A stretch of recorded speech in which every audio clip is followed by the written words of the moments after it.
Bus number 17 brought me to the stop on Clinova Street at exactly 3:30. I always arrive at Alburn's punctually, an engineering habit that has stayed with me even after 7 years of retirement. 36 years I worked at the Bridgeville power plant, and punctuality has become second nature. My son doesn't like to be late, a lesson I learned when he was a teenager and threw tantrums if I was late from work. Martha stood up for me then, explaining to him about responsibility and duty. Now Martha's been gone for 2 years, and there's no one to smooth things over between us. They have a decent house, two-story brick with a small front garden, which Daphne keeps in exemplary order. They bought it 5 years ago, taking out a 20-year mortgage. I remember how worried Alburn was then, counting and recalculating the monthly payments, afraid not to pull it off. White fence, trimmed boxwood bushes, even in winter, everything looks neat and expensive. The neighbors probably approve. This neighborhood likes order and doesn't tolerate neglect. I walk down the gray stone walkway, shake off my shoes on the welcome mat, and press the bell. Although I have spare keys to their house, I prefer not to use them unannounced. Daphne had hinted that it was inappropriate. They weren't children after all, for their parents to show up unannounced. I didn't say anything then, but I remembered. Daphne opened the door, 42 years old, blonde hair and a neat comb-over, a smile on her face that never reaches her eyes. She is dressed in a homemade ivory-colored suit, expensive, judging by the quality of the fabric. Daphne likes nice things and knows how to choose them. "Everett, just in time," she stepped aside, letting me pass. There was a deliberate joy in her voice, as if she were welcoming a long-awaited, but not too close guest. "Hey, come in, undress." Alburn's still in the shower, but dinner's almost ready. The hallway smelled of lavender-scented air freshener. I hung my coat on the dark wood coat rack, one of those things Daphne chooses herself according to criteria of style and prestige I don't know. The mirror in the hallway showed me a familiar reflection. Gray hair that I still cut short, deep wrinkles around my eyes, but my back still straight.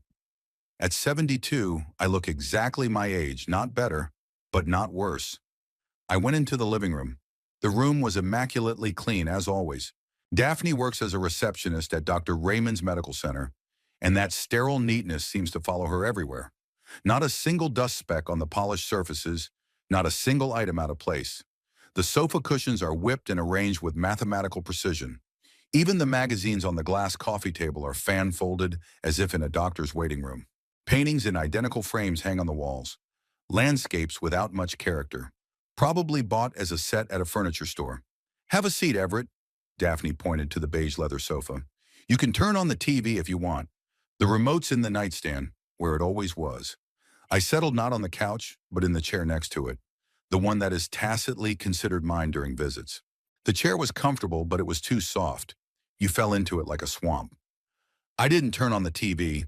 I preferred to watch Daphne, who was pacing between the kitchen and the living room. She was adjusting the perfectly arranged napkins on the dining table, checking something in the oven, rearranging the fruit in the crystal vase. Her movements are sharp, nervous. Something was bothering her more than usual today. Appetizing smells wafted from the kitchen. Daphne, to her credit, cooks well, though with a little too much care. She got everything right, but without soul. Martha cooked quite differently. She could oversalt and undercook, but the food was always delicious, homemade. After her death, I learned to cook the simplest dishes, but more often I buy semi-finished products in the supermarket. Why try for one person? Alburn came downstairs about 15 minutes later. 44 years old, starting to go bald on the top of his head, like me at his age, but he tries to hide it by combing his thinning hair in a certain way. He wears a light-colored shirt and dark pants. Even at home, he dresses like he's going to a business meeting. "An insurance agent should always look respectable," he explained to me once. "Clients only trust someone who looks successful and trustworthy." "Hi, Dad." He extended his hand for a handshake. The handshake is firm but short. We haven't hugged in 15 years, not since his mother died. Martha had always been the link between us, able to connect with both me and my son. Without her, we're like two strangers, bound only by blood and formal obligations. Alburn. "How's work going? Any clients?" "It's okay. It's not the busiest season, but I'm getting some. Last week, I took out a policy on the Gordon family. Remember them? They live on Elm Street, the house with the red roof. I nodded, although I don't remember the Gordons very much. Albert likes to talk about his professional successes, but he does it in a strained way, as if he were trying to convince not only me, but himself that things were going well. He sat on the edge of the couch, tapping his fingers on his knee. Albert always does that when he's nervous. When I was a kid, it used to annoy me, and I'd reprimand him, make him sit still. Now I just note to myself and wonder what's bothering him. Is there a problem at work? Or something going on at home? Daphne brought a large oval platter of baked chicken out of the kitchen and set it on the table. The chicken was beautifully decorated with sprigs of rosemary and lemon slices, looking like a picture in a cooking magazine. Next came mashed potatoes, a salad of fresh vegetables, and a basket of bread. All right, men, to the table. Her voice was too cheerful. Too cheerful. The kind of tone usually used by kindergarten teachers or hospital nurses. Everett, sit at the head of the table as usual. My father used to sit at the head of the table, then myself when we had family dinners. Now it's just a place for a guest, a way to show respect for your elders, or a way to emphasize my age, depending on how you look at it.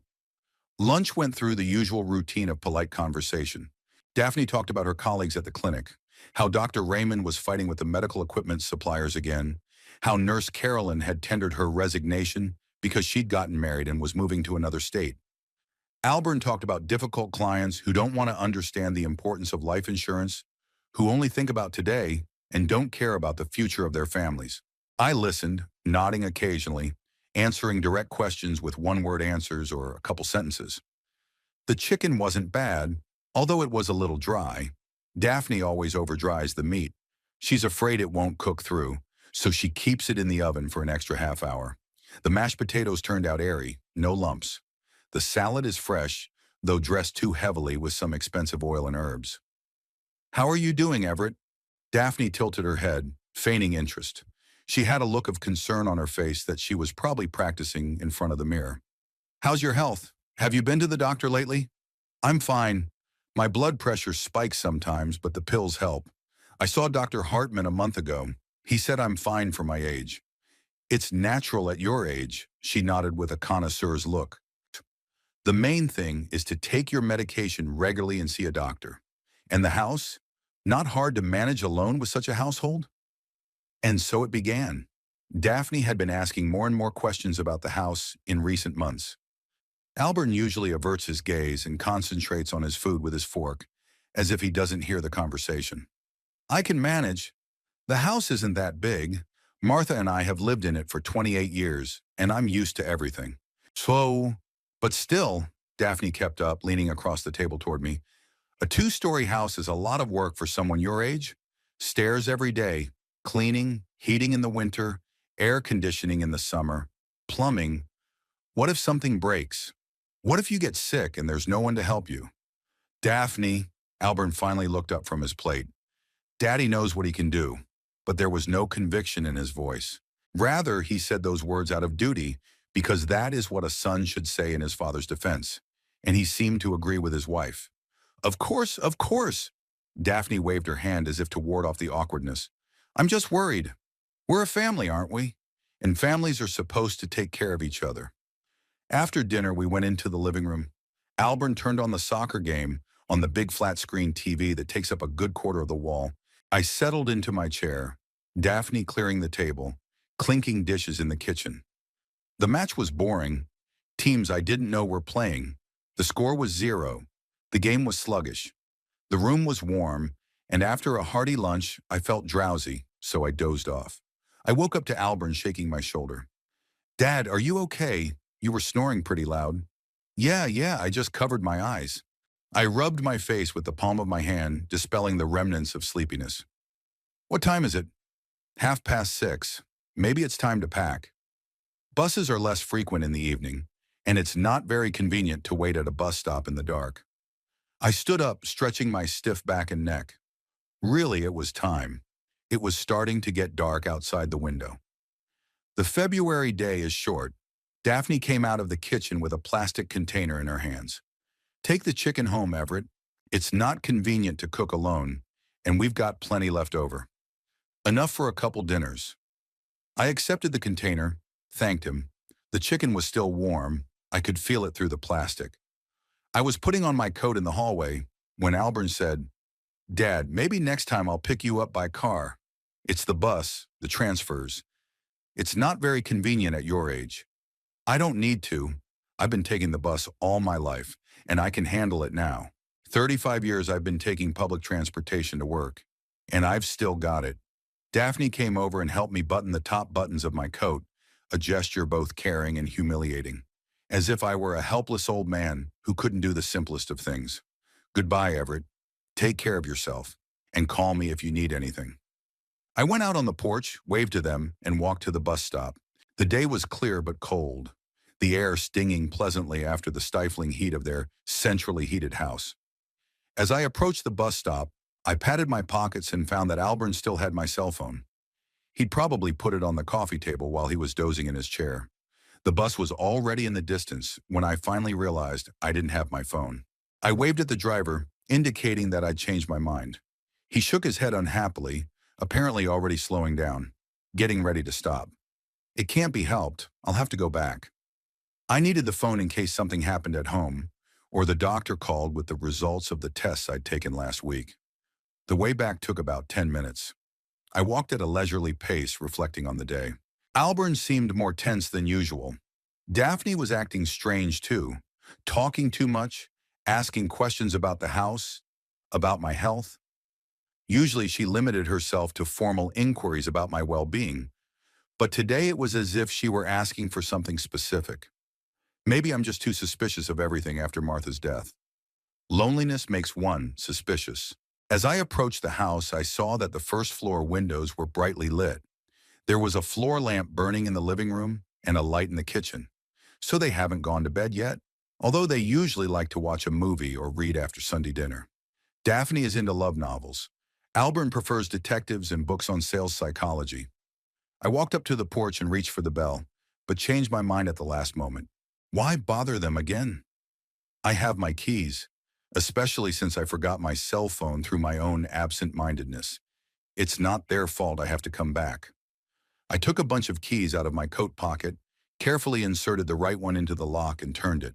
The lock clicked quietly. Quality German. Albern doesn't skimp on such things. The door opened silently. I stepped into the hallway, trying not to squeak my shoes on the parquet. I intended to go quickly into the living room, get the phone, and leave quietly so as not to disturb their evening rest.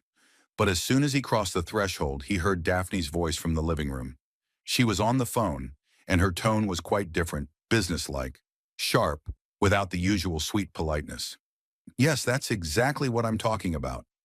The problem with the old man is getting more and more serious," Daphne said softly but clearly. The house had good acoustics, and every word reached the hallway. "Albern is too soft, too reluctant to take drastic measures, and time was running out. I froze in place, instinctively holding my breath. The problem with the old man? Was it me? My heart raced faster, my mouth dry. I leaned carefully against the wall so I could hear the conversation better. The phone could wait. That was more important. "Simakim. You see, Mr. Christopher, this is a delicate situation," Daphne continued. I could hear every word now. "We can't be too direct. The old man's stubborn, hard. If he feels pressured, he might screw up the whole thing out of spite. Christopher's obviously a family name. The way Daphne talks to him, he's not a friend or a relative. More like some kind of professional. A lawyer or someone else. Either way, they're discussing me with outsiders, planning some kind of action against me. It's a nice house, yes." Daphne's voice grew even quieter, and I had to strain my hearing. "The neighborhood's upscale. The lot's big. According to our preliminary calculations, we can get at least $350,000, maybe even $400 if we're lucky enough to get a buyer." Albern was checking prices on similar houses in the neighborhood. My hands trembled. My house. They're talking about selling my house. $350,000. Yeah, that's about what it's worth now. Martha and I bought it in '97 for $80,000, and that was a lot of money back then. Then the neighborhood grew. Prices went up. And now my son and daughter-in-law know the exact value of my real estate. So not just dreaming, but seriously studying the issue. No, no, he doesn't agree yet, Daphne laughed, but it was an unpleasant, artificial laugh. Can you imagine? He lives alone in a 5-room house. He can barely keep up with the cleaning, but he's a jackass. He says the house is full of memories of his dead wife, like a donkey. That's what she thinks of me. She thinks Martha's memories are just sentimental bliss, an obstacle to her money. Full of memories, yes, it's true. Every room reminds me of her. The kitchen where she cooked big dinners for the whole family on Sundays. The living room where we watched the evening news and discussed the day's events. The bedroom where she died peacefully and quietly in her sleep, without agony or suffering. Exactly, exactly, Daphne continued. We were thinking of a nursing home. There are some decent ones in the neighborhood, not cheap, of course. Golden Years on Oak Alley, or Evening Peace outside of town. I made inquiries, the conditions are not bad, the staff is qualified. Blood froze in my veins. It's a nursing home, so they don't just want to sell my house. They want to get rid of me. Put me in an almshouse like a piece of junk in the attic. And she's already made inquiries, explored her options. She didn't make this decision today. She's been thinking about it for a long time. Yes, we realize that it will cost money. Daphne's voice became even more businesslike. But even with the cost of the nursing home, the sale of the property will give us a good capital. Alburn was calculating, even if the old man lives another 10 years, we'll still be in the black. If he lives another 10 years. She talks about my life as an economic problem to be solved for maximum profit. She plans my death like she plans a vacation or a new car. Cold, calculating, without a shadow of human involvement. And Alburn, it turns out, is also aware of it, even calculating the profitability of my death. Alburn's too sentimental, Daphne continued, irritation in her voice. He's always talking about duty to his parents, about respect for old age. I'm a practical man. The old man doesn't last forever, and the house gets cheaper every year. The neighborhood's not what it used to be. If we stall, we're going to lose a lot of money. So Alburn's still hesitating, and Daphne's pushing him. She's the mastermind behind the plan, but the son's not opposed on principle, just stalling, looking for ways to reconcile conscience with profit. And the neighborhood, by the way, is not getting cheaper at all. On the contrary, every year is becoming more prestigious. Daphne's just in a hurry to get the money. I took my shoes off carefully so they wouldn't squeak on the floor and took a few silent steps toward the living room. Needed to hear more, to see how far their plans went. The hallway was dark, and I could get pretty close without being seen. Daphne was sitting with her back to me on the couch, phone pressed to her ear, pen in hand, a notebook with some notes on the coffee table in front of her, the same table where I'd left my phone. You see, Mr. Christopher, the main problem is that legally we can't force him to sell. Daphne wrote something in the notebook, underlining certain words. The house is in his name. There's no will in our favor, no power of attorney. Alburn had talked to him about it once, but the old man had suspected something wrong. There's no will in their favor. That's right, because I haven't written one yet. After Martha died, I couldn't get around to it, or maybe I was subconsciously putting it off. I don't want to think about death, to plan the division of property, but now I realize that I delayed for nothing. I should have done everything long ago, and now I know exactly in whose favor. Yes, psychological pressure is just what you need. Daphne nodded, though her interlocutor did not see her. But we have to be careful. If he realizes that we are forcing him, he may bequeath everything to some charity out of principle, or sell the house while he's still alive and live off the money. Psychological pressure. They're planning to systematically attack my psyche to break my will. And here I thought Daphne was just looking out for my health when she asked about my well-being and the difficulties of living alone. Turns out she's studying my weaknesses, looking for ways to push me.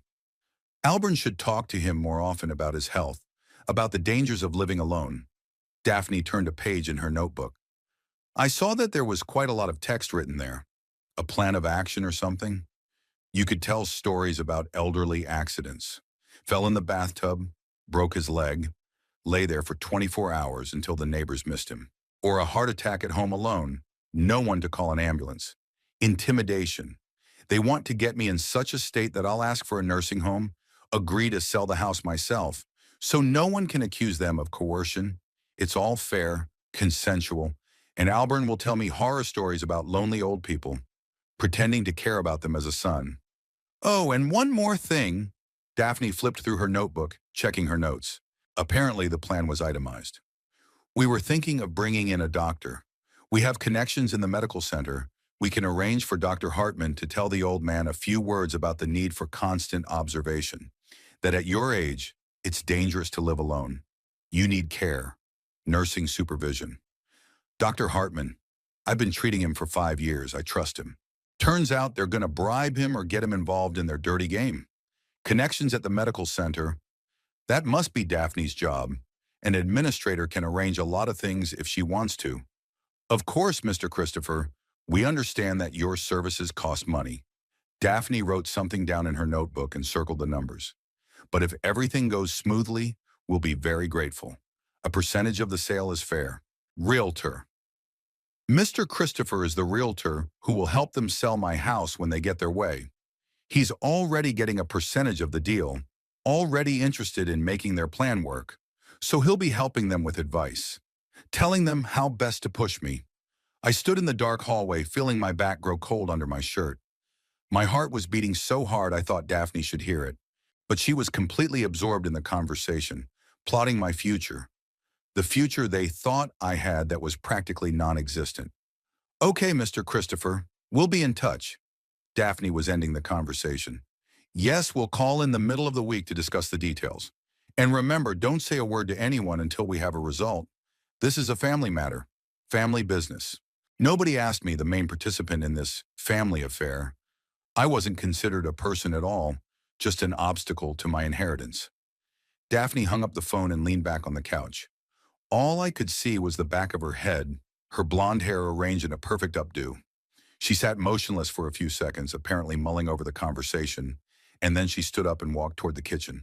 I hastily retreated deeper into the shadows of the hallway, pressing myself against the wall. There was the sound of the refrigerator opening, the clinking of bottles. Daphne was pulling something out, apparently making herself a drink. Her footsteps came from the kitchen, then silence again. She must have sat down at the kitchen table, as she usually did after a long phone call. It was her habit to think about important matters over a cup of tea or a glass of wine. I peered cautiously around the corner. The living room was empty, my notebook lying on the coffee table next to my forgotten phone. I really wanted to walk over and see exactly what she'd been writing down during the conversation, but it was too risky. Daphne could come back at any moment. A soft sound came from the kitchen. She had turned on the radio. It was playing quiet music, some kind of instrumental tune. Daphne likes that kind of music in the evening. She says it helps her relax after a day's work. It was Sunday, though, and she hadn't had a work day. I stood in the hallway, hesitant to enter the living room or leave the house. On the one hand, I had to leave before I was discovered. On the other hand, I wanted to hear more, to see if they had any other plans that I didn't know about. Maybe Albern would call and they could discuss the details of their plot. The music in the kitchen played for about 10 minutes, then faded. Footsteps were heard. Daphne was coming back into the living room. I retreated farther into the shadows, almost to the front door. My heart was pounding so hard I was afraid she'd hear me. Daphne walked past the hallway without looking in my direction. She had a glass of red wine in her hand, which meant she was really relaxing after an important conversation. She settled down in her favorite chair, the same one where she usually sits when she's watching TV or reading. Oh, she took a notebook from the coffee table and flipped through it, checking or clarifying something. Then she reached for the phone again, dialed a number and waited for an answer. I tensed, preparing myself for another conversation, but this time it was easier. Albern, it's me, she said when it was answered. Where are you? Oh, in the garage. Yes, I realize the car needs washing, but we have important business to attend to. Come upstairs, we need to talk. She hung up the phone and went back to her notebook. Now she didn't read the notes, but added something, wrote down new thoughts or plans. The pen slid quickly across the paper. Apparently, after the conversation with the realtor, she had new ideas. A few minutes later, heavy footsteps were heard in the house. Albern was coming up from the basement, where they had a small garage. On Sundays, he often tinkers with the car there, washing, checking the oil, generally doing all sorts of manly things. I used to think it was just a way to get away from my wife and be alone. Now I realize he's probably just avoiding uncomfortable conversations. So, did you talk to the realtor? Albert asked, coming into the living room. His voice was tired, unenthusiastic. What did he say? Sit down, Daphne patted the couch next to her. Christopher is very interested. He says your father's house could sell quickly and profitably. The neighborhood's nice. The house is in decent condition. Daphne, we've talked about this. Albert sank heavily onto the couch. I'm not ready to force my father to sell. It's unethical. Unethical? Daphne sounded annoyed. And the fact that a 72-year-old man lives alone in a big house and could fall, break something, or have a heart attack at any moment is ethical. And the fact that we can't plan for our future because of his stubbornness, is that ethical? Albert was silent. I heard him sigh, deep and tired. Apparently this wasn't the first time they'd had this conversation, and his son was tired of resisting his wife's pressure. Listen, Daphne spoke more softly now, but there was a steely determination in her voice. I'm not suggesting we throw him out on the street. We'll find a good nursing home where he'll be cared for by qualified people. He'll get medical care, socialization with his peers, organized recreation. He hates nursing homes, Albert objected. Do you remember what he said about the place where Aunt Rosalind lay before she died? He said it was a warehouse for the dying. Aunt Rosalind, Martha's sister, did spend her last months in a nursing home. It wasn't a bad place, but the atmosphere was depressing. Old people, out of touch with the outside world, waiting only to die. I swore to myself I'd never be in a place like that again. Albert, you think like a son, not like a man. Daphne set her glass on the table and turned to her husband. We are young. We have plans, dreams. We want to move to a bigger house, have children, travel, but instead we waste time and money on a stubborn old man who doesn't even appreciate our efforts. Have kids. They never talked about it in front of me. I thought they just didn't want kids, focused on their careers and comfortable lives. Turns out having kids is in their plans, but my existence is interfering with those plans. He's my father, Albert said quietly, the only relative I have left. Ha, that's why you have to take care of him properly. Daphne took her husband's hand. A nursing home isn't punishment, it's care. There are doctors, nurses there. If something happens, they'll give help right away. But now he lives like a hermit. He doesn't communicate with anyone. He's degenerating. Degenerating. Maybe she's right about something. After Martha died, I really started leaving the house less, socializing less. Old friends have either died, moved away, or gone into nursing homes themselves. I don't make new acquaintances. It's hard at my age. How are we going to get him to agree? Albert asked. He's a strong-willed man, a strong character. He won't just give in. Not force him, but convince him. Daphne opened her notebook and began to show the notes to her husband. Look, I've made a plan. The first stage is psychological influence. You should talk to him more often about the problems of lonely old age. Stories of accidents, illnesses, deaths of old people who lived alone. Daphne, that's manipulation. It's caring, his wife interrupted him abruptly. We're opening his eyes to reality. The second step is medical reasoning. I'll arrange with Dr. Hartman to tell your father that he needs constant medical supervision. Hartman won't go for that, Albert objected. He has a reputation, a clinic. He will if you put it right, Daphne grinned. I have ways of persuasion. The third step is to create problems with the house. You can set it up so that the heating or plumbing breaks down. In the winter, in the cold, the old man himself will want to go to a warm place. Set up a heating breakdown in the winter. This is no longer just psychological pressure. It's creating a dangerous situation. In February, in a house without heating, you can freeze to death. So they're willing to risk my life for their plans. It's too much, Albert shook his head. If he catches cold, if he gets pneumonia. Not right away, Daphne waved her hand. We'll try mild methods first. Extreme measures only if nothing else works. And then, if he gets sick, it will only confirm that it is dangerous to live alone at his age. The cynicism of this woman was astounding. She's willing to make me sick to prove her point. And if I die of pneumonia, they'll get the house even faster. without the hassle of a nursing home. And the fourth phase? Alburn asked, leafing through his wife's notebook. Social isolation, Daphne said in a businesslike tone, as if she were presenting a business plan. You should be the only person he interacts with on a regular basis. There should be no one else in his life.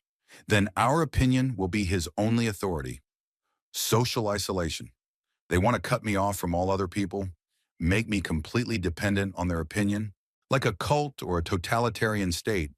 Control of information, control of communication, control of thoughts. Daphne, you sound like a psychopath. Alburn moved away from his wife. This is my father, not the enemy.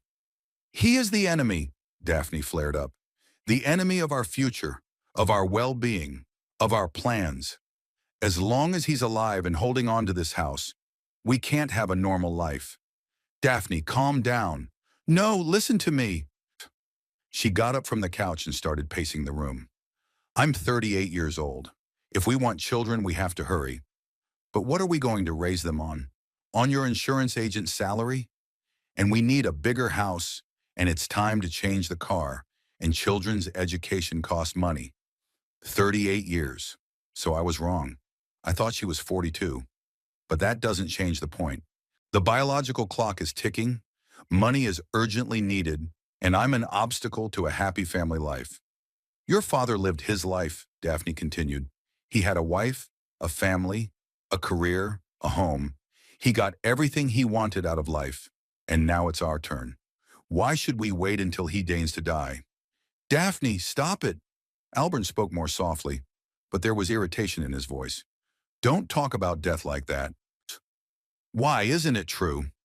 Daphne stopped in front of her husband with her arms at her sides. Haven't you thought about it?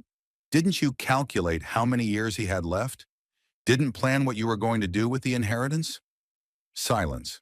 Alburn didn't answer, which meant yes, I had. Yes, calculating. Yes, planning. My own son is dreaming of my death and figuring out how to spend the inheritance. See? Daphne sat back down on the couch and took her husband's hand. I'm just saying out loud what you're thinking. The difference between us is that I am ready to act and you are only dreaming. All right, Alburn said after a long pause. We'll try soft methods, but no heating breakdowns or anything else extreme. Deal? It's a deal. Daphne kissed her husband on the cheek. You'll see. Everything will work out. The main thing is to act systematically and not to rush. They had a deal. The son agreed to participate in the conspiracy against his own father. Maybe he really thinks he's acting in good faith, that a nursing home would be better for me. Or maybe he just got tired of fighting with his wife and chose the path of least resistance. I stood in the darkness of the hallway, feeling the world crumble around me. The family I thought would be my only support in my old age had turned out to be a bunch of vultures waiting for me to die. The son I raised, educated, and helped to get back on his feet is ready to betray me for money. Alburn and Daphne continued to sit on the couch, discussing the details of their plan. I could see their profiles in the light of the desk lamp. She leaned toward her husband, showing something in a notebook. He nodded, sometimes objecting in a low voice. A normal married couple, planning for the future. Only this future was built on my bones. So it's a deal. Daphne closed the notebook and set it aside. You start working with him next weekend. You'll visit him and gently start a conversation about his health, about the problems of single life. What exactly is there to talk about? Alburn rubbed the bridge of his nose, a habit from his childhood. He always did that when he felt insecure or when he was forced to do something unpleasant. Tell stories. Daphne took the wineglass and sipped. Like the one about Mr. Patrick of Cherry Street. Remember how he fell in the bathtub and lay there for 2 days until the letter carrier sounded the alarm? Or old Mrs. Connor, she had a stroke at home, and when they found her, it was too late. I knew Mr. Patrick. He was a good man, worked as an accountant at City Hall until he retired. Really fell in the bathtub, broke his hip. Sad story, but not fatal. He was released in the hospital and lived normally for 2 more years until he died of cancer. And I don't remember Mrs. Connor, so maybe they made up that story on purpose to intimidate. Daphne, I don't like using someone else's misfortune to pressure my father. Alburn said quietly, but I could hear every word. It's kind of inhuman. It's inhumane to let a 72-year-old man risk his life because of stupid stubbornness, Daphne said. We're just opening his eyes to the real dangers. Is that a bad thing? She had a way of presenting any meanness as a noble act. Perhaps that was why Albert had succumbed to her influence. Daphne didn't just say, let's rob the old man. She said, let's take care of the old man. It's a difference in wording, but the point is the same. Okay, Albert sighed.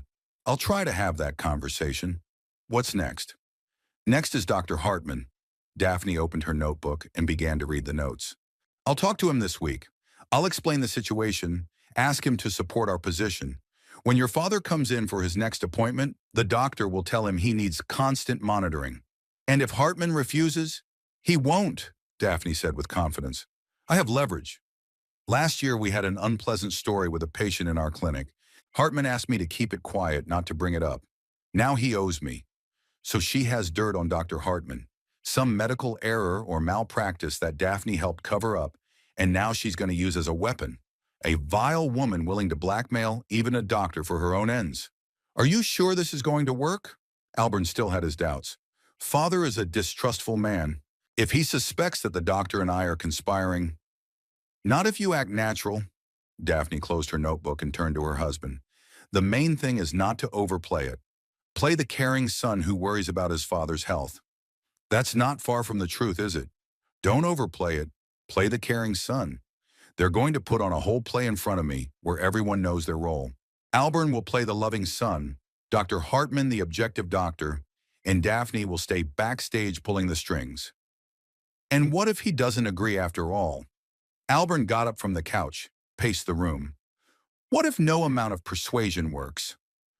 Then let's move on to the next stage. Daphne finished her wine and put her glass on the table. Create situations where life in the house becomes unbearable. Breakdowns, accidents, utility problems. With winter still a long time away, there's a lot of things we can do.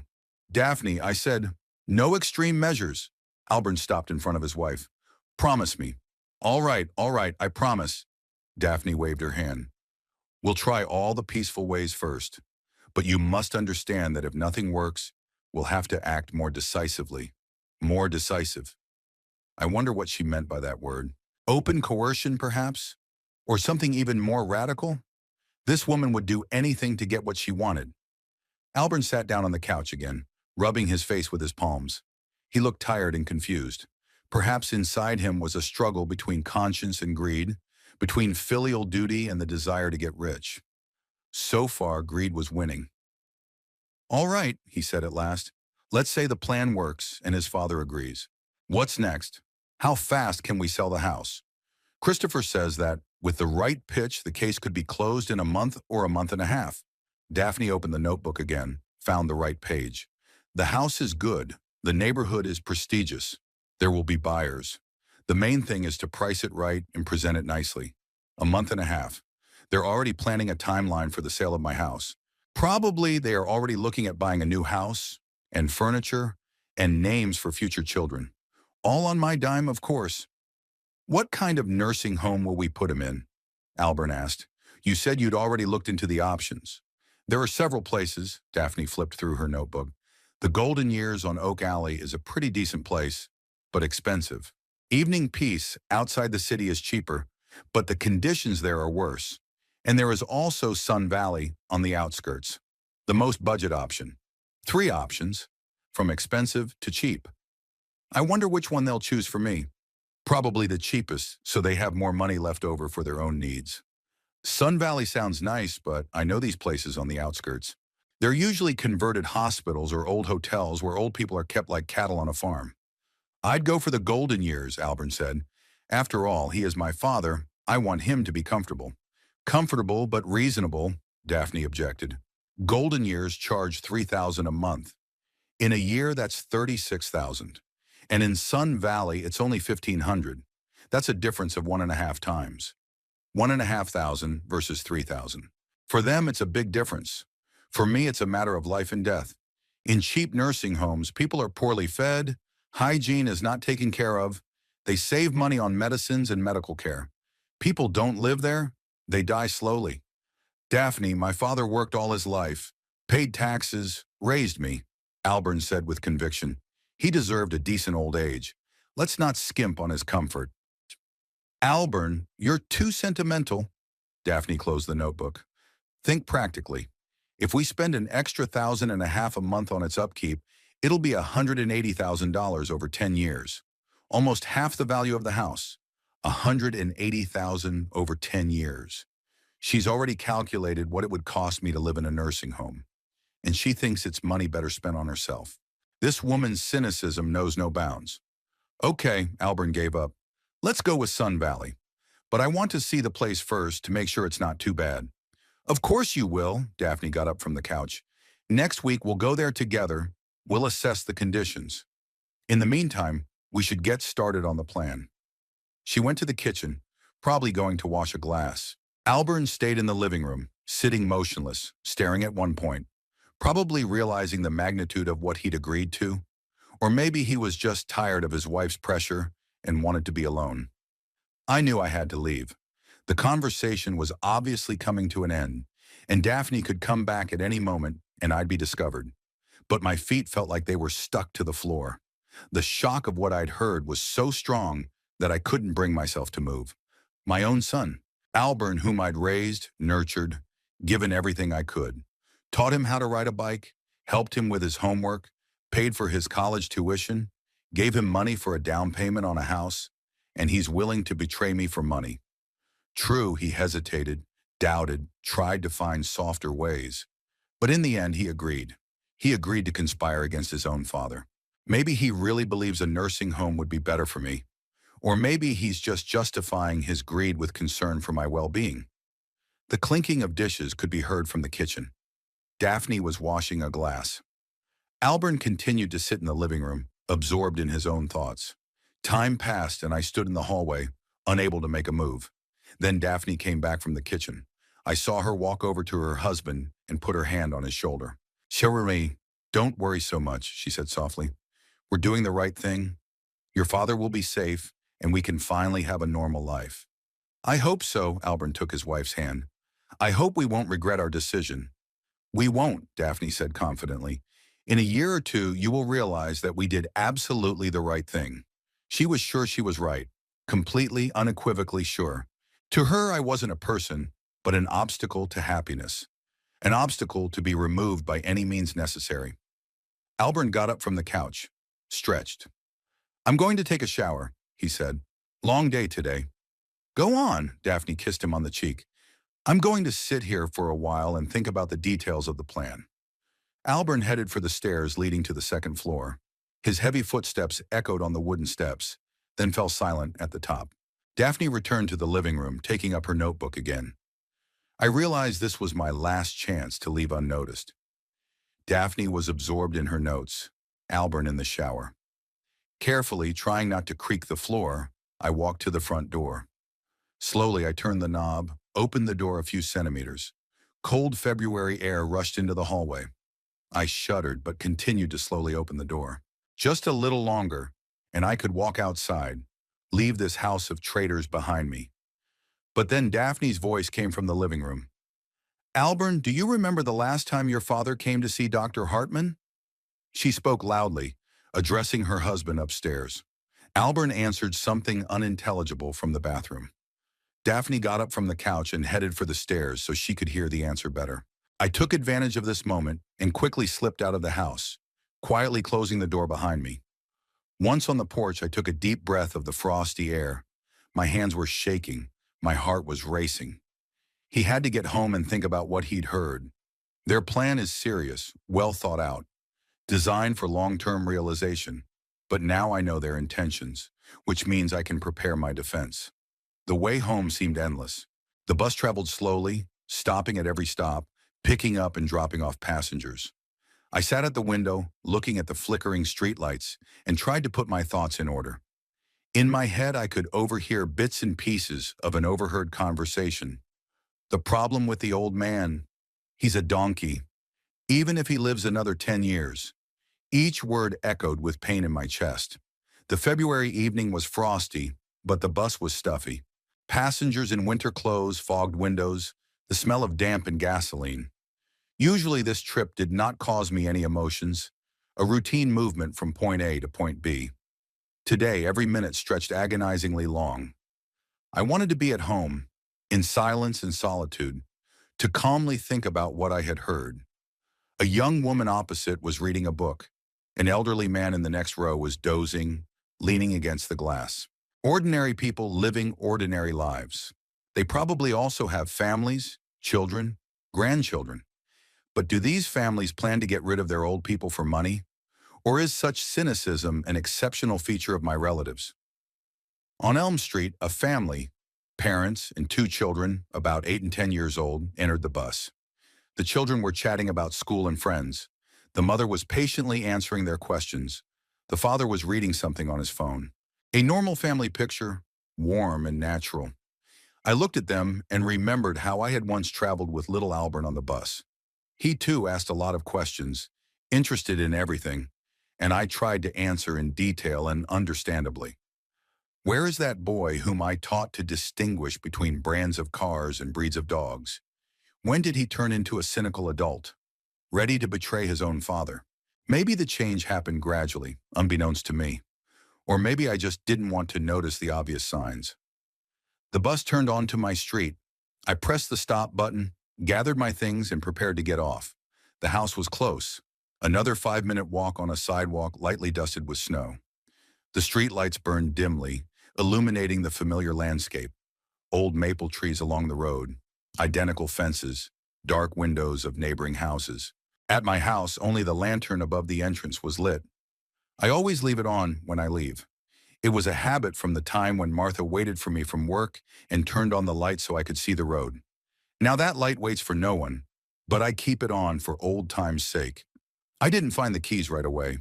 My hands were shaking from cold and nerves. The lock gave in on the second try. The house greeted me with silence and coolness. The heating was running at a minimum.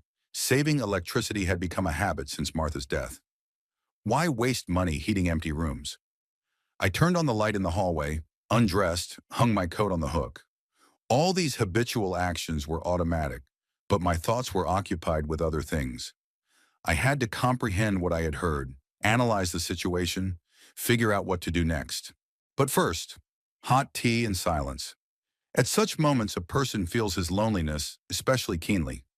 In the kitchen, I put the kettle on, took out of the refrigerator a container of chicken that Daphne had given me.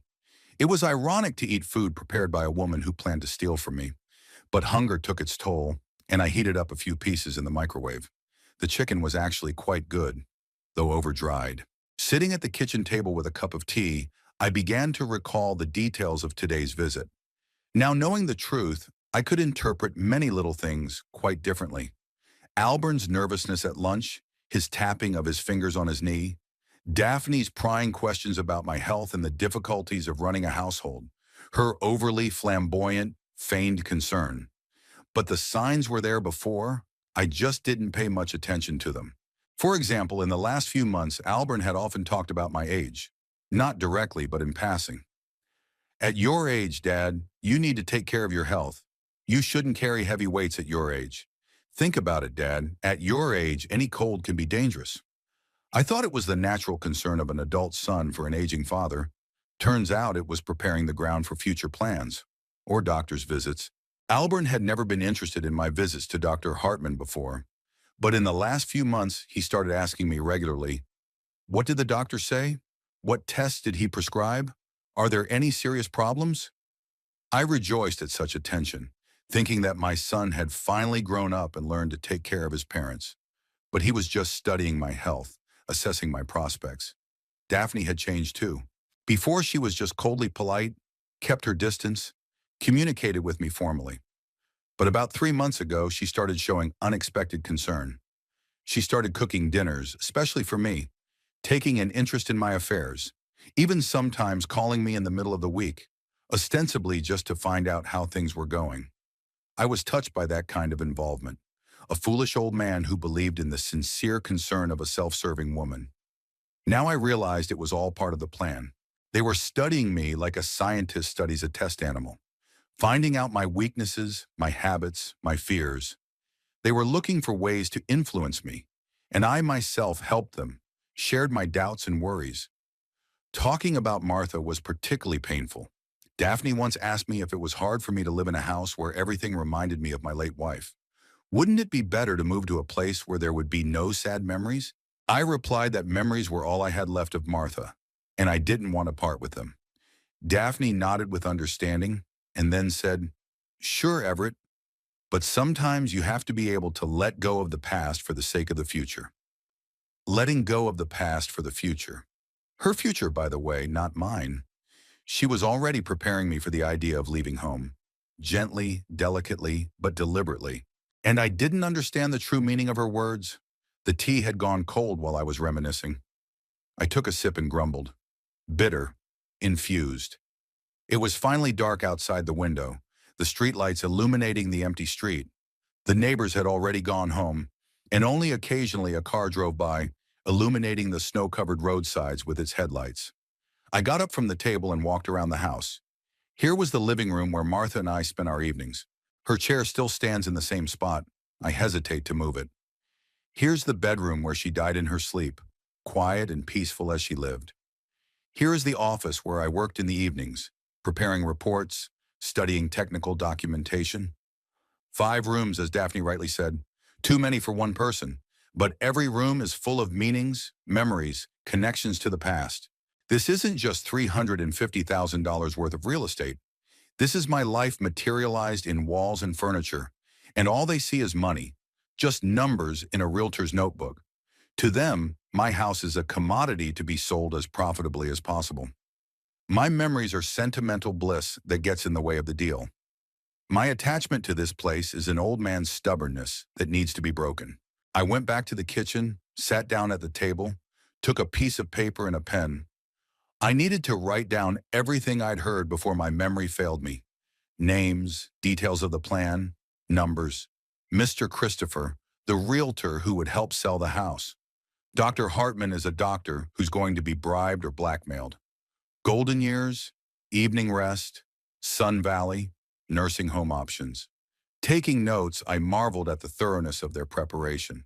The plan was thought out to the last detail, taking into account different variants of events, psychological pressure, medical reports, creation of everyday problems, a whole arsenal of coercive methods. I thought my family just didn't like me very much. Turns out they hate me so much that they are willing to spend months working out ways to get rid of me. Daphne's line about social isolation was particularly striking. You have to become the only person he socializes with regularly. They want to cut me off from all other people, make me completely dependent on their opinions.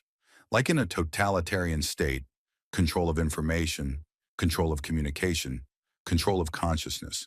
True, I am not particularly socially active even now. After Martha's death, my social circle has narrowed to a minimum. Old friends either died, moved away, or ended up in nursing homes. Neighbors say hello politely, but there are no friendships. Albert and Daphne have really become almost the only people I talk to on a regular basis. Maybe that's my mistake. Maybe I should have spent more time maintaining social connections, making new acquaintances, getting involved in the community, not shutting myself away in my home. But after the age of 70, it becomes more and more difficult. You have less energy, less interests, and the people around you only see you as a burden. I finished my notes and put the pen away. The sheet of paper now contained everything I'd learned today. Evidence of betrayal of my own family. But what to do with this evidence? Who would I show it to? And would they believe me? Albert, if pressed against the wall, might deny it. He'll say I've got it all wrong, that they really care about my welfare. Daphne will lie through her teeth, and Mr. Christopher and Dr. Hartman are strangers. They won't confirm inconvenient facts. The clock in the kitchen read 11:30. Usually at this time, I was getting ready for bed reading a little, watching the evening news, taking my medication. Today, sleep did not come. My mind was spinning with thoughts, plans, memories. Something had to be decided. Something had to be done. But what exactly? I picked up the list of notes and reread it once more.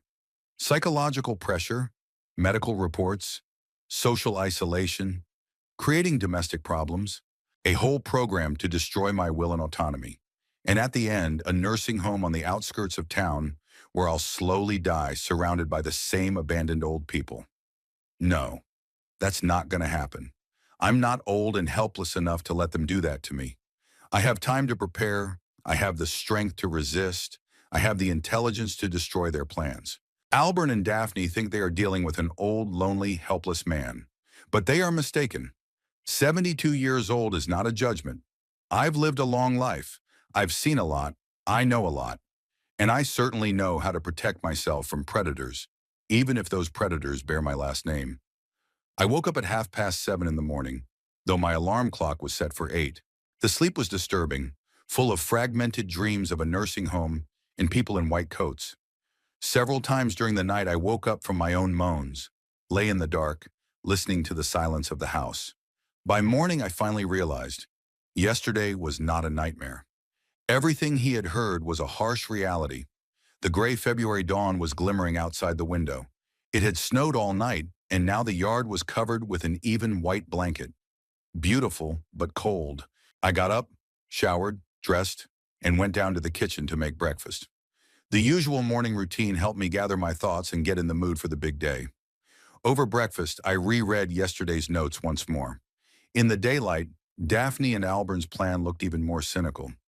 Especially striking was the cold calculation with which they planned my future. It was as if they were not talking about a living person, but a piece of furniture to be scrapped. But now I had an advantage. I knew about their plans, and they didn't suspect that I was aware of it. This gave me time to prepare countermeasures. The key was to act quickly, but carefully, so as not to arouse suspicion. The first order of business was to deal with legal matters. Wills, powers of attorney, estate administration, all of which required a lawyer. I had the phone number of Mr. Baxter, who had helped with the paperwork after Martha's death, an elderly, experienced lawyer with an impeccable reputation. Just what I needed for a delicate case. At 9:01 a.m., I dialed Baxter's office number. The receptionist told me that the closest available appointment was Thursday, but when I told her the matter was urgent and involved a will, she suggested I come by at 2 o'clock this afternoon. Apparently, wills are a priority for the law office. I had 5 hours to meet with the lawyer. I had to make good use of the time. I pulled a folder of documents from the closet and spread them out on the kitchen table.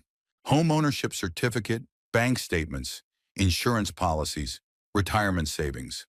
A small fortune, but for the average retiree it was quite decent. The house was valued at $350,000. Daphne and Albert had studied the market correctly. There was another $87,000 in the bank accounts. The balance of Martha's insurance and savings from years of work, plus the pension payments that would be coming in until I died. In total, almost $500,000 in amount worth betraying my own father for. I folded the documents neatly back into the folder. Albert had expected to receive all this inheritance, and Daphne had already planned how to spend the money, but they'd miscalculated. I haven't written a will yet, which means legally nothing belongs to them, and now that I know their true intentions, I'll make sure not a dime goes to those vultures. At 12:30, Albert called. I saw his name on the phone screen and my heart jumped. First call since last night's eavesdropping. I wonder where he'll start. Would he play the caring son, or would he go straight to psychological pressure? Hi, Dad. His voice sounded normal. No special notes. How's it going? Did you have a good trip yesterday? Normal. I tried to speak as usual, not to give away my knowledge. The bus was on time. Listen, I've been thinking. Albert was silent, apparently, choosing words. Maybe we should talk about your health. At your age, it's important to have regular checkups. Here we go. The first stage of Daphne's plan is psychological influence through healthcare. Albert is acting exactly as they discussed last night. My health is fine, I replied neutrally. I saw Dr. Hartman last week, and he didn't find any problems. That's good, of course, Albert kept up. But still, Dad, at 72, you have to be especially careful about your body. Remember Mr. Patrick from Cherry Street? Mr. Patrick. That's the man Daphne cited yesterday. Albert is literally repeating his wife's words, telling the story she told him. How pathetic he is, that son of mine. He can't even betray his father on his own. He needs instructions from his wife. What happened to him? I decided to play along, to act interested. He fell in the bathtub, broke his hip, Albert said with deliberate sympathy. Sueshu lied alone for 2 days until the neighbors sounded the alarm. Good thing the mailman noticed the overflowing mailbox and called the police. Not a pleasant story, I agreed. But Patrick recovered, as I recall. Yes, but that's lucky, Albert persisted. It could have been worse. Dad, I'm just worried about you. You live alone in a big house. If something happens, there's no one to help you. Worried about me. After planning to put me in the cheapest nursing home yesterday, the hypocrisy is off the charts, but we have to keep playing the game. Albern, there's nothing wrong with me. Don't get yourself all worked up. Okay, okay. He backed off, but I could sense it was temporary. Just know that if you need help, Daphne and I are always there for you. Support. Yes, support the road to the nursing home. After these words, the conversation quickly ended with casual phrases about the weather and plans for the week. Albert promised to stop by over the weekend, and I politely agreed. Now I knew that it would not be a friendly visit, but a continuation of the psychological attack. At 1 o'clock in the afternoon, I got dressed and drove to Mr. Baxter's office. His office was located downtown in an old brick building next to the bank. A solid place, inspiring confidence. The receptionist, a woman in her 50s, greeted me friendly and ushered me into the lawyer's office. Mr. Baxter hadn't changed much in 2 years. The same neat suit, the same attentive gaze from under his thin-rimmed glasses, the same order on his desk. He stood up, shook my hand, and motioned for me to sit down in a comfortable chair in front of his desk. Mr. Crimshaw, it's good to see you, he said, sitting down across from me. The secretary said it was about the will. I hope you have no serious health problems. My health is fine, I replied. I just thought I'd put things in order. At my age, it's a sensible precaution. Absolutely. Baxter took out a blank notebook and a pen. Tell me exactly what you'd like to change or clarify. I took a deep breath. Next was to tell the truth, at least part of it. Baxter was bound by attorney-client privilege, but it was still unpleasant to take the heat. Mr. Baxter, this is a delicate situation, I began cautiously. I recently learned that my son and his wife plan to force me to sell my house and put me in a nursing home. The goal is to gain control of my assets. Baxter raised his eyebrows, but he didn't lose his professional equanimity. These are serious allegations, Mr. Crimshaw. Do you have evidence of such intentions? I overheard them talking by accident, I admitted. They were discussing a detailed plan of coercion, psychological pressure, bribing the doctor, creating domestic problems.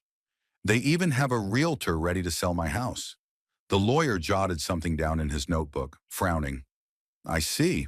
In situations like this, it's important to be proactive. What exactly would you like to do? First, make a will that excludes my son and daughter-in-law from inheritance, I said firmly. Second, draw up documents that prohibit them from making decisions on my behalf in case of incapacity. Third, find a way to protect the house from forced sale. Baxter nodded and began to write down my wishes. There won't be a problem with the will, he said. You have every right to dispose of your property as you see fit. In favor of whom would you like to leave an inheritance? This was a question I pondered all the way to the office. Charitable organizations, I answered. A shelter for homeless animals, a fund to help lonely elderly people, an orphanage. Let the money benefit those who really need it. That's a commendable decision, Baxter approved. As for the defense of coercion, it's more complicated. If they try to declare you incompetent in court, they'll need a medical evaluation. They plan to use my attending physician, I warned, Dr. Hartman at the medical center. Probably blackmail or bribe him. In that case, I recommend an independent medical examination, the lawyer advised. I know doctors who can make an objective conclusion about your mental state. It will be a good defense in court. We talked for another hour, going over the details. Baxter turned out to be not only a competent lawyer, but also an understanding man. He didn't judge me for mistrusting my son, nor did he try to reconcile the family. He was just helping me solve a legal problem. The documents will be ready by the end of the week, he said at the end of the meeting. We'll make a will in 2 copies. One will stay with me, the second you take home. And one more piece of advice, Mr. Crimshaw. Don't tell anyone about your plans until the documents are finalized. Of course, I agreed. Total secrecy. As I left the office, I was relieved. The first step toward defense against family predators had been taken. Now Albert and Daphne could make any plans they wanted. Legally, they would get nothing. and their attempts at coercion would only strengthen my resolve. It was still snowing outside. I walked down the sidewalk to the bus stop and thought about how my life had changed in 24 hours. Yesterday, I was a lonely old man, trustingly loving my only son. Today, I am a man waging war against my own family. It's a strange feeling, both sad and liberating at the same time. It's sad to realize the magnitude of the betrayal of loved ones, but there is also relief that the illusions have dissipated and the truth has been revealed. Now I know who I'm dealing with and can act accordingly. The bus arrived on time. I sat at the window and looked out at the snow-covered streets of the city where I had lived most of my life. Soon, Albert and Daphne will find out that their plans have been ruined. I wondered how they would react to the news. Friday passed quietly. I did the usual things: reading, watching the news, cooking a simple meal, sorting through old photos. Outwardly, everything looked normal, but inside, the tension was simmering. Albert was due to arrive tomorrow, and I was preparing to meet the man I now knew from a completely different perspective. Mr. Baxter had called on Thursday, confirming that the paperwork was ready. I would go to sign them on Monday, and then the legal side of the matter would be settled. But Monday still had to be lived without giving myself away prematurely. Saturday began with a phone call from Daphne. She called at 10:30 in the morning as I was finishing my second cup of coffee and reading the newspaper. "Good morning, Everett." Her voice sounded cloyingly concerned. "Nishindam, how are you doing? How's your health?" "Good morning, Daphne. I'm fine. Thank you for your concern. Albert's coming to see you this afternoon. I've made you an apple pie. He'll bring it over. I hope you don't mind." Apple pie.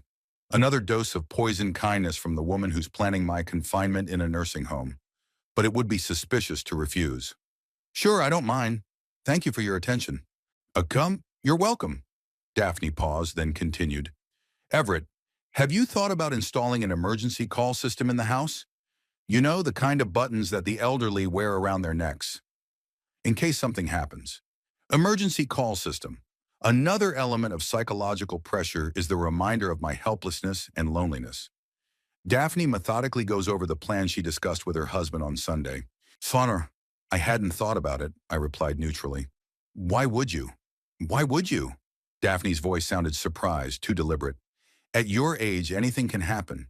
You could fall, get heart trouble, pass out, and there's no one to help you." "Daphne, don't push it. I'm not an invalid." Sure, she agreed quickly. "It's just that Albert and I are worried. We love you, you know, and we want you to be okay." They do. After everything I'd heard, those words sounded like a mockery, but I kept playing the part of the trusting old man. "I understand. I'll definitely think about your offer." "Oh, that's wonderful." Daphne was delighted. "Albert will tell me more when he gets here. Goodbye, Everett." After the call, I sat at the kitchen table for another hour, thinking about my upcoming meeting with my son. I had to act natural, not give away knowledge of their plans, but at the same time try to find out as many details as possible. Perhaps Albert would let something important slip. At 2 o'clock in the afternoon, the doorbell rang. I opened the door, and there stood Albert with a plastic container in his hands. He didn't look well, pale with dark circles under his eyes, nervously biting his lower lip. "Hi, Dad." He handed me the container. "Daphne sends her pie. She says it's a particularly good one. Come on in. Get undressed." I accepted the pie and stepped aside. "How's it going?" "You don't look so good." "Just a little tired." Albert hung his jacket on the hook. "It's been a busy day at work, and the customers are pissing me off. One guy's been calling me for 3 days, demanding I renegotiate my policy." We went into the living room. Albert sat down in an armchair, and I sat across from him on the sofa. There was an awkward silence between us. In the past, such pauses hadn't been embarrassing. We were accustomed to speaking little. Today, the silence seemed heavy, filled with unspoken thoughts. "Dad, I've been thinking," Albert began, clearly gathering his courage. "Maybe we should talk about your future. How you see your life in the years to come?" "My future? That's an interesting way of putting it. He means my future in a nursing home, but he can't say it yet." "What's there to discuss?" I shrugged. "I live the way I've been living. I read, watch TV, and sometimes go to the store." "Well, yes, but it's getting harder as the years go by." Albert leaned forward, pretending to be involved. It's a big house. It takes a lot of energy, and strength is less as you get older. I can manage for now. You're doing it now, agreed his son. But what will it be in a year? In 2 years? Dad, you're a realist. You realize that time does not stand still. Time doesn't stand still. A gentle way of reminding you of your impending death. Albert acts cautiously but persistently, following his wife's instructions exactly. Albert, where are you going with this? I decided to push a little, see how he reacts. I just think it would be a good idea to consider different options beforehand. He rubbed the bridge of his nose, a familiar gesture. For example, there are good places where the elderly live in comfort and safety. Good places. He means nursing homes, but he hesitates to say the words out loud. He's testing my reaction, probing the ground. What kind of places? I asked, feigning incomprehension. Well, special residences for seniors, Albert said with increasing confidence. There are medical staff, organized meals, leisure activities, and most importantly, security. If anything happens, help is close by.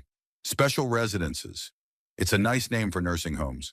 A marketing ploy to make the almshouse more attractive. It must be expensive, I remarked. There are different options. Albert perked up, apparently deciding he'd caught my interest. Daphne has been looking into it, and she says it might be possible to find something suitable to my means. Daphne's been looking into it. Of course she did, and she chose the cheapest option so she could keep more money for them. Why would Daphne be interested in this? I asked innocently. Albert hesitated, realizing he'd spoken. Just out of curiosity. We care about you. We want to know what possibilities there are. They do. Yes, a special kind of care. To drive my father into the cheapest nursing home and forget about his existence. I see, I nodded. What are these places? What are they called? There are a few in the neighborhood. Albert clearly didn't want to go into details. Golden years. Evening rest. They vary in level and cost. He didn't mention Sun Valley, the one Daphne had chosen for me, so he's not ready to tell me his true plans yet, or he's waiting for a better time. Have you seen these places yourself? Not yet, Albert admitted, but we plan to go with Daphne to see them. Just out of curiosity, of course, just out of curiosity. They're going to pick my prison, and they call that curiosity. The cynicism is off the charts. Albert, why are you suddenly interested in this subject? I decided to push a little harder. Did something happen? My son rubbed the bridge of his nose again, fidgeted in his chair. You know, Dad, I'm just worried. I was talking to a colleague last week, and he was telling me about his father. He lived alone, everything seemed fine, and then he fell at home, broke his leg. He lay there for 12 hours until the neighbors noticed. A co-worker and his father. Another horror story from Daphne's arsenal. I wonder if this co-worker really exists, or is Albert just retelling a made-up story? What happened to him? It was nothing. The hospital cured him. But it made me think about your safety. You live alone too, far away from your neighbors. Albert, I understand your concerns, I said gently, but I feel fine for now. If the situation changes, we'll talk about it. Of course, Dad, of course, he agreed hastily. I'm not insisting. I just want you to know that there are options. There are options. Yes, one option, Sun Valley for $1,500 a month. All the other options exist only in his imagination. We didn't talk for a while. Albert was obviously considering how to continue his attack. I pretended to ponder his words. Chornovasuren. What would happen to the house if I moved somewhere else? I asked as if by the way. Albert became visibly animated. At last the conversation came to the main topic. Well, you could sell the house, he said, trying to sound indifferent. The money could be used to pay for a new place to live. And if there is more money from the sale than is needed to pay for it, the rest could be invested in a bank, earning interest. Albert said with increasing confidence. Or in securities. Daphne knows financial matters. She'll help you choose the best option. Daphne will help. Of course she will. She'll choose the most profitable investments for herself, and I'll get a minimum pension and live out the rest of my days in a miserable nursing home. I see. I nodded thoughtfully. And who will deal with the sale of the house?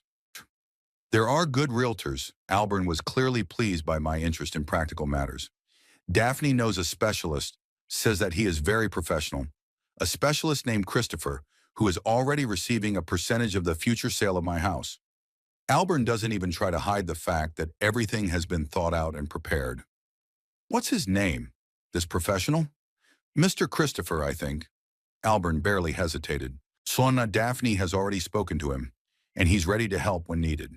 She had, so they're so sure of the success of their plan that they're not shy about discussing the details with outsiders. That's a lot of nerve. What did he say about the value of the house? He estimates it at around 350,000, maybe a little more. Albert didn't hide his awareness. Not a bad sum for a comfortable old age. Not a bad sum for their comfortable life, I'd like to add. But I restrained myself, continuing to play the role of a naive old man. Yes, it's a lot, I agreed. Enough for a long time. A long time, Albert said. The main thing is that the money should work properly. We talked about distracted topics for another half an hour. Albert talked about his work, and I talked about the books I was reading, but the main conversation had already taken place. The son had stated his position, I had shown interest. Now they'll think the plan is working, that I'm starting to lean toward the idea of moving. At 5 p.m., Albert was on his way home. Dad, think about our conversation, he said as he put on his jacket. You don't have to make a decision now. Just keep in mind that there are options. I will, I promised. Thanks for your concern. We love you, Dad. We want you to have a good time. They do. Of course they do. My money and my real estate. After my son left, I sat in the living room for a long time, analyzing the conversation. Albert had laid out almost all the cards. Now I know that the plan is being actively implemented, that the realtor is already connected, that the financial issues are thought out. The final touch is the medical justification for the move. I wonder when Dr. Hartman will get the request from Daphne. And how will he react to her blackmail? Anyway, tomorrow's Sunday, Monday, I'll sign the papers with Mr. Baxter, and then all their plans will fall apart like a house of cards. I'll just have to wait for the right moment to break the news to them. Monday morning, I woke up feeling like my whole life was going to change today. The March sun was shining outside my window. Winter was finally receding, and I could feel spring approaching. Symbolic, the old ends and the new begins. By 10 o'clock in the morning, I was already in Mr. Baxter's office. The papers were on his desk in neat folders. Wills, powers of attorney, and incapacity orders. Everything had been drawn up exactly as I had asked. Mr. Crimshaw, read each paragraph carefully, said the lawyer. If there's anything you're not satisfied with, we can make changes. I read slowly, thoughtfully. The will was flawless. The house and all the property went in equal shares to 3 charitable organizations, a shelter for homeless animals, a fund for the elderly, and an orphanage.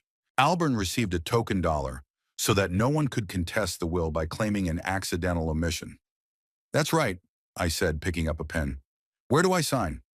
Mr. Baxter showed me the places to sign. The secretary and another member of the office staff acted as witnesses. In half an hour, all the formalities were completed. One copy stays in my safe, Mr. Baxter explained, sealing the documents. Take the other one home. And remember, no one can force you to change your will. Thank you for everything, Mr. Baxter. You've been very helpful. As I left the office, I felt strangely relieved. The legal defense had been secured. Now we could move on to the next stage. The next 3 days were spent in active preparation. I contacted 3 real estate agencies, not including Mr. Christopher's office. I chose the most reputable, City Realty, with an impeccable reputation and high ratings. The agent, Mrs. Palmer, came for a viewing on Wednesday. It's a great house, Mr. Crimshaw, she said, as she walked through the rooms. The neighborhood is upscale. The condition is good. I think we can get it for $400,000. $400,000. 50 more than Mr. Christopher had estimated.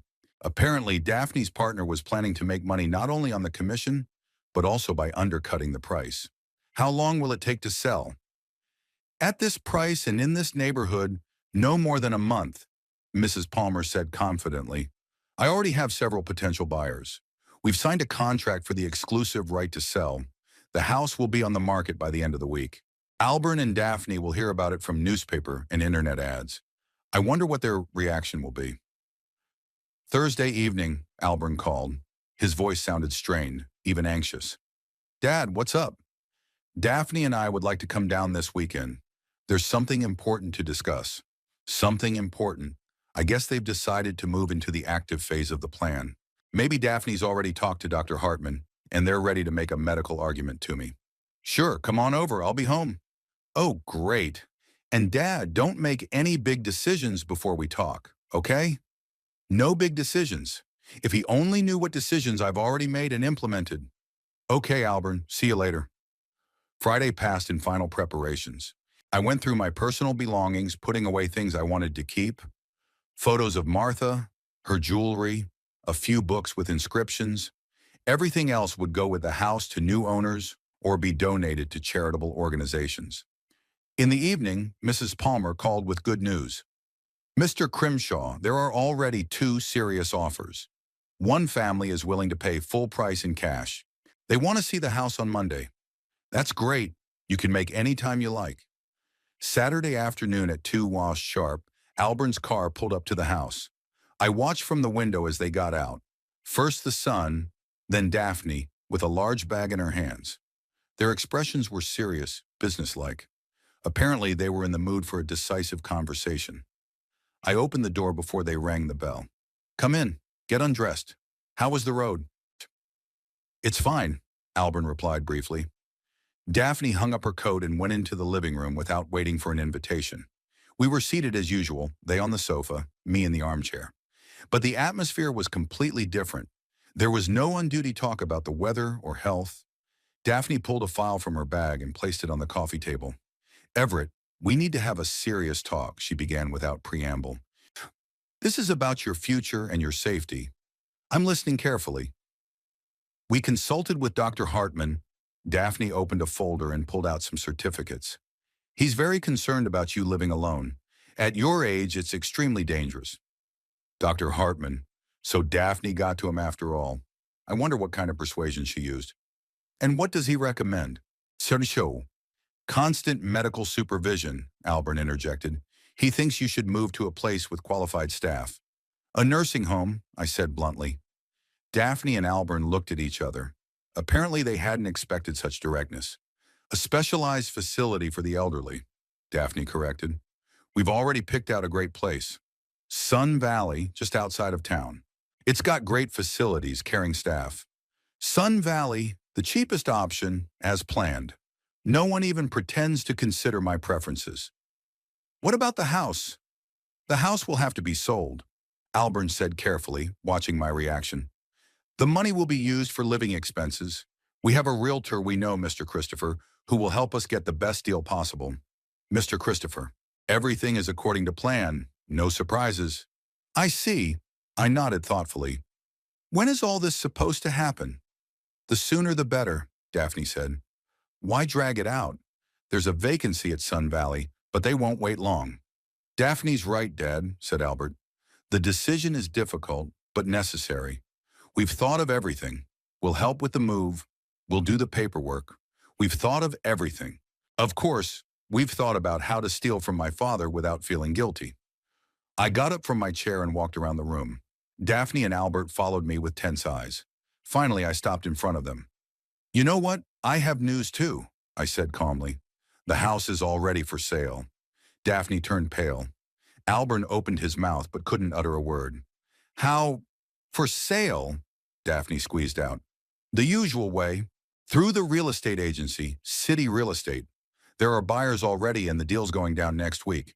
Dad, what are you doing? Albert's finally regained his speech. We agreed to talk about this. We didn't agree on anything, I said harshly. You made plans without my input. Now I'm making decisions without your input. Daphne jumped up from the couch. Everett, this is crazy. You can't just sell the house. What about the money? What about your future? My future is none of my business, I said, looking her in the eye. I know what you're planning, Daphne. I know everything. There was dead silence. Daphne sank slowly onto the couch, her face an earthy gray. Albert looked at me as if I were a ghost. What plans? My son asked in a weak voice. About your plans to sell my house, lock me up in the cheapest nursing home, and split the money, I said clearly. I heard your conversation with Mr. Christopher, Daphne. I heard you discuss psychological pressure, bribing Dr. Hartman, creating domestic problems. Albert covered his face with his hands. Dad, it's not what you think. It's exactly what I think, I interrupted. Chassanouille, you were planning to get rid of me like a piece of furniture. You were willing to betray your own father for $400,000. 400? Daphne hesitated, then realized it. I mean, we were just taking care of you. We did. Mr. Christopher had appraised the house at $350,000, but the real price was $400. The $50,000 difference would be in your pockets. Daphne made no further attempt to justify herself. She sat silent, her lips pressed into a thin line. Albert continued to cover his face with his hands. But that's not the important thing, I continued. The most important thing is that you were ready to lie to the doctor, to forge medical conclusions, to destroy me morally for the sake of money. That's not greed, that's meanness. Dad, we wanted to do what was best. Albert tried to justify himself. What's best for yourself, I said. Not once in all these plans did you ever think about what I wanted. To you, I was not a human being, but an obstacle to your inheritance. Daphne jumped up suddenly, her face contorted with rage. What's wrong with that? She shouted. You're old, lonely, unwanted. You live in a 5-room house like a dog in the hay. We are young, we have plans, dreams. Why should we wait until you deign to die? Daphne, shut up, Albert shouted. But it was too late.